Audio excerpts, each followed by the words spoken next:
প্রসঙ্গ আসে, এটাকে ভদ্র ভাষায় সেফ এক্সিট বলা হচ্ছে। এখন যারা সেফ এক্সিট নিতে চাচ্ছেন, অতীতে এটা নতুন নয়। আমাদের দেশে যতবারই রাষ্ট্র ক্ষমতা আসছে ততবারই এই যে অল অন এ সাডেন যখন আনএক্সপেক্টেডকে ক্ষমতা আসে, সেটা 1/11-এর সময় আসুক বা অন্য সময় আসুক, তারা খুব অল্প সময়ের মধ্যে টাকা কড়ি রোজগার করে, বিদেশে টাকা পাচার করে, আর সময় মতো বিদেশে পালিয়ে যায়। লন্ডনে, আমেরিকা, দুবাইতে, বেগম পাড়া এরকম অহরহ ঘটনা ঘটছে। তো এই সরকার যখন ক্ষমতা এলো, এই নাহিদ, সার্জিস, তারপরে হাসনাত, ওনাদের তো আসলে একটা বিরাট অবদান আছে। এবং আলটিমেটলি অনেকে পালাতে পারলেও তারা পালাতে পারবেন না। পালানোর মতো যে বয়স দরকার, মানে যে কৌশল দরকার, ওটা এখনও রপ্ত করতে তাদের আরও 10-15 বছর লাগবে। ফলে ক্ষমতায় যারা আছে তাদের একটা বিরাট অংশ অভিজ্ঞ, তারা জীবন যুদ্ধে অনেক অভিজ্ঞতা সঞ্চয় করেছে।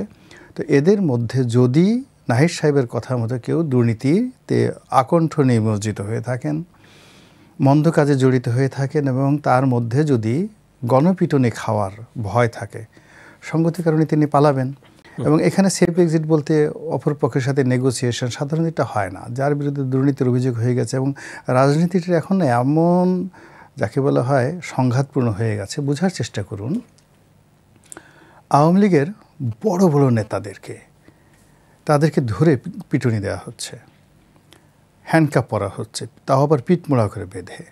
সালমান এফ রহমান সাহেবের মতো মানুষ, যেখানে বাংলাদেশে তার দাড়ি মোছ কামানোর পরে এমনভাবে উপস্থাপনা করা হয়েছে মনে হয়েছে যেন তাদেরকে সুন্নতে খতনা করানো হয়েছে। তো এই যে একটা ট্রেন্ড চালু হলো, উদাহরণ চালু হলো, আপনার কি মনে হয় এটা কি থেমে থাকবে? কখনই থেমে থাকবে না। আগামীতে দেখবেন যে সালমান এফ রহমানের সঙ্গে যা করা হয়েছে তার চেয়ে বেশি করা হবে।